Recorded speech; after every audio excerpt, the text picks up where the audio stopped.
Good morning, students. Welcome again to the concept classes of physics by Dharmendra Sharma. So, how are you? आज हम बात करेंगे अपना जो पिछला टॉपिक हमने पढ़ा था उस टॉपिक से आगे हम कंटिन्यू करेंगे। और लास्ट जो हमारे पास टॉपिक था वो था projectile. Motion in a plane में हमने पढ़ा था प्रोजेक्टाइल के बारे में। अब हम बात करेंगे उस प्रोजेक्टाइल की जो हमने equation of trajectory, equation of path हमने पढ़ लिया था, उसके आगे हमें कंटिन्यू करना है और कुछ और टर्म्स के बारे में यहाँ पर डिस्कस करने वाले हैं। उसके बाद मैं आपको असाइनमेंट प्रोवाइड करूंगा। सो पिछली जो हमारी क्लास थी उसमें हमने क्या देखा था कि हमारे पास इस तरीके से एक कोई पर्टिकुलर हाइट से एक प्रोजेक्टाइल को प्रोजेक्ट किया गया था with initial velocity u along x axis, और जो प्रोजेक्टाइल का मोशन था वो आपका पैराबोलिक था जिसको हमने प्रूव किया। ये जो हमारे पास हाइट है, जिस हाइट से प्रोजेक्टाइल को या उस ऑब्जेक्ट को प्रोजेक्ट किया है, that is equal to h। ये हमारे पास y एक्सिस है, this is your x axis. अब इसमें पिछली क्लास में जो हमने पढ़ा वो हमारे पास क्या थी, इक्वेशन ऑफ ट्रेजेक्ट्री। वो हमारे पास आई थी y इज इक्वल टू के एक्स स्क्वायर, जो कि इक्वेशन ऑफ पैराबोला को रिजेंबल करती है।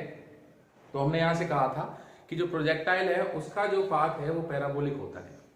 अब अगली जो हमारे पास टर्म यहां पर आती है that is time of flight denoted by capital T.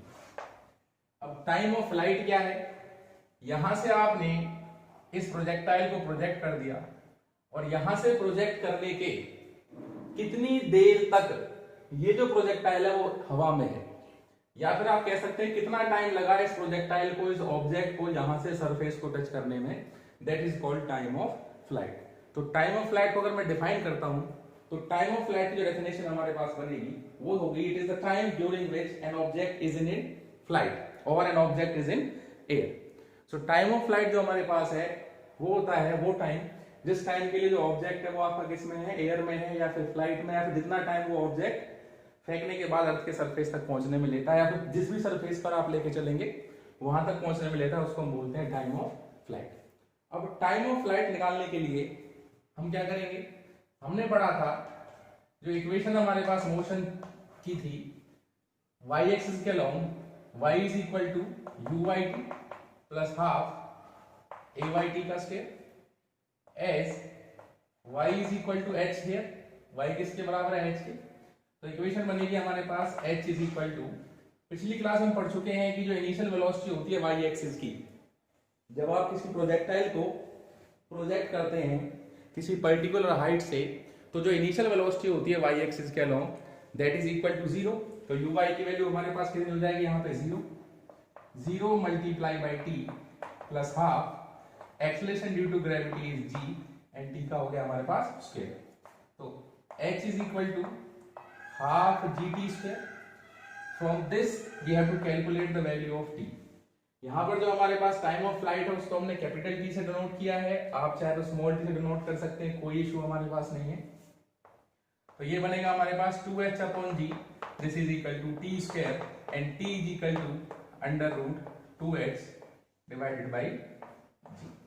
So this is the expression for time of flight in which h is the height from which the projectile is projected and g is the acceleration due to gravity.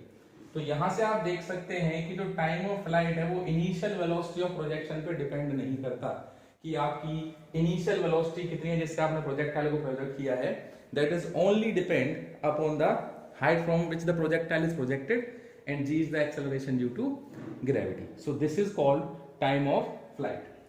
Time of flight के बाद अगर मैं आगे बात करता हूं तो अगला जो हमारे पास कंसेप्ट यहां पर होगा that is horizontal range which is denoted by capital R. What is the meaning of horizontal range? Distance covered by projectile in horizontal direction. ये जो हमारे पास है that is called horizontal range. तो हॉरिजॉन्टल रेंज की definition की यहाँ पर कोई ज्यादा जरूरत हमें खास है नहीं। यहाँ पे हॉरिजॉन्टल रेंज हमारे पास क्या है? हॉरिजॉन्टल रेंज वो डिस्टेंस है जो प्रोजेक्टाइल ने ट्रेवल किया है हॉरिजॉन्टल डायरेक्शन में, which is denoted by r। अब डिस्टेंस हमारा जो है वो हॉरिजॉन्टल डायरेक्शन में है, तो आप क्या करेंगे? इक्वेशन ऑफ मोशन लगाएंगे x एक्सिस के along, x is equal to uxt plus half axt का square. As we know, acceleration along x axis, acceleration due to gravity along x axis is equal to 0। तो जो हमारे पास यहाँ पर range होगी which is equal to r, वो किसके बराबर आएगी? r is equal to u multiply by t। as time of flight का जो फॉर्मूला है वो कितना है? 2h upon g। So range is equal to u under root 2h divided by g। This is the formula to calculate the horizontal range in a projectile where the projectile is projected from a particular height with some initial velocity along the horizontal direction। तो ये हमारे पास formula है horizontal range का, r is equal to u under root 2h upon g। आगे अगर हम बात करते हैं इसमें हॉरिजॉन्टल रेंज के बाद, तो नेक्स्ट जो हमारे पास इसमें पार्ट आता है that is velocity of projectile at any instant. Next जो हमारे पास यहां पार्ट होगा वो होगा velocity of projectile at any instant. किसी भी इंस्टेंट पर प्रोजेक्टाइल की वेलोसिटी क्या है? जैसे मैंने पिछली भी क्लास में बात करी थी भाई, मान के चलिए यहां पर आपके प्रोजेक्टाइल में इस पॉइंट पर जो रिजल्टेंट वेलोसिटी है उसकी डायरेक्शन इस तरफ है। अगर आप टेंजेंट यहां पे ड्रॉ करते हैं according to the triangle law, अब ये जो हमारे पास वेलोसिटी है this is in the two dimension, ये x एक्सिस में भी है y एक्सिस में भी है। तो यहां पर जो ये हमारे पास रिजल्टेंट वेलोसिटी भी है, ये दो चीजों का रिजल्टेंट आएगा, एक वेलोसिटी अलोंग x एक्सिस और दूसरी हमारे पास क्या होगी? Velocity along y axis. इन दोनों का जो रिजल्टेंट है that is equal to v। तो यहां पर अगर मैं वेलोसिटी की बात करता हूं तो वेलोसिटी किसके बराबर होगी? Under root vx square plus vy square. vx मतलब velocity, final velocity along x axis, और vy मतलब final velocity along y axis after any time t। कोई भी टाइम दे सकता है वो, 0.1 second, 0.2 second, 10 second, 20 second, 100 second, whatever it will B.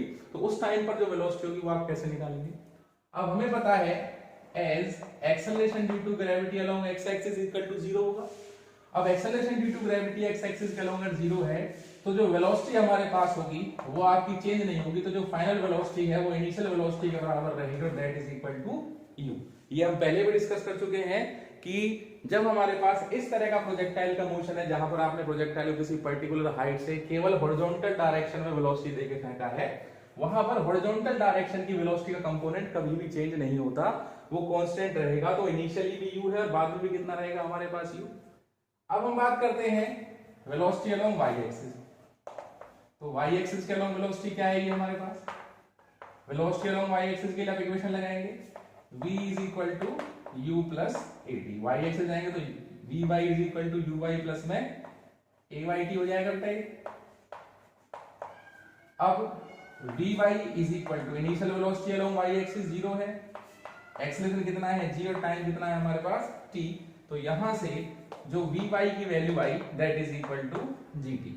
इस फर्स्ट इक्वेशन में आप वैल्यू पुट करेंगे, therefore velocity of projectile at any instant v is equal to under root final velocity along x axis is equal to u, so this is equal to u square plus final velocity along y axis is equal to g square t square। So this is the formula by which you can calculate the velocity of projectile after any time। किसी भी time के बाद अगर आपसे पूछेगा velocity तो आप निकाल सकते हैं।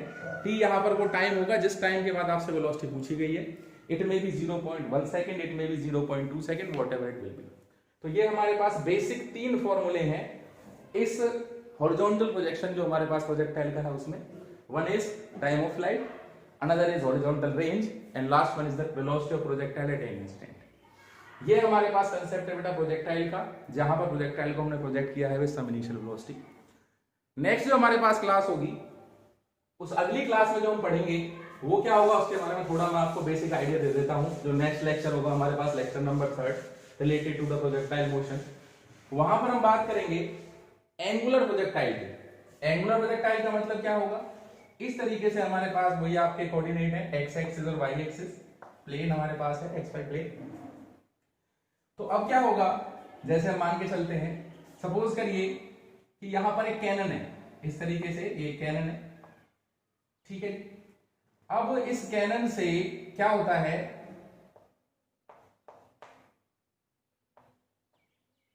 ये हमारे पास एक कैनन हो गई यहां पर। इस कैनन से क्या है, हमने एक बुलेट को फायर करना है, दिस इज द बुलेट। अब इस कैनन ने इस हॉरिजॉन्टल के साथ कोई एंगल बनाया है, that is suppose to be theta. तो इस बुलेट की जो इनिशियल वेलोसिटी है वो आपकी एक्स वाई प्लेन में है, और जब भी कोई फिजिकल क्वांटिटी आपकी एक्स वाई प्लेन में होगी तो वहां पर आप उसके कंपोनेंट ब्रेक करते हैं, तो इसका एक कंपोनेंट आपका एक्स एक्सिस में आएगा, एक कंपोनेंट आएगा वाई एक्सिस में।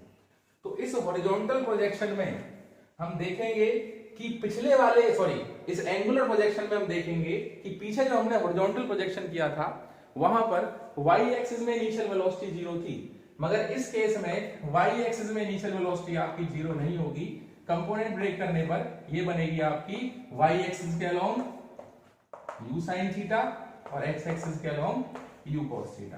तो इसमें भी हम पहले प्रूव करेंगे कि इस प्रोजेक्टाइल का पाथ पैराबोलिक है, इसमें आप टाइम ऑफ फ्लाइट निकालेंगे, इसमें भी आप हॉरिजॉन्टल रेंज निकालेंगे, इसमें भी आप वेलोसिटी निकालेंगे। इसमें एक चीज और आप कैलकुलेट करेंगे, दैट इज एच मैक्सिमम, कि आपकी प्रोजेक्टाइल कितनी मैक्सिमम हाइट को अचीव कर पाएगी।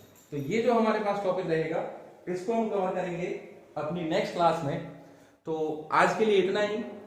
आप सभी से रिक्वेस्ट है, अगर इस वीडियो में किसी भी इंप्रूवमेंट की जरूरत हो तो प्लीज सजेस्ट करें, और चैनल को लाइक करें, कमेंट करें, शेयर करें, सब्सक्राइब करें, और असाइनमेंट जो दूंगा बेटा उसको टाइम टू टाइम कंप्लीट करें। तो आज का आपका काम है वीडियो को प्रॉपर्ली देखें, और जो उसके नोट्स मैं आपको भी फॉरवर्ड करूंगा वो नोट्स आप कंटिन्यू अपने मेंटेन करेंगे, and after that we will continue for the next part, that is angular projectile. So thank you so much, have a good day, bye.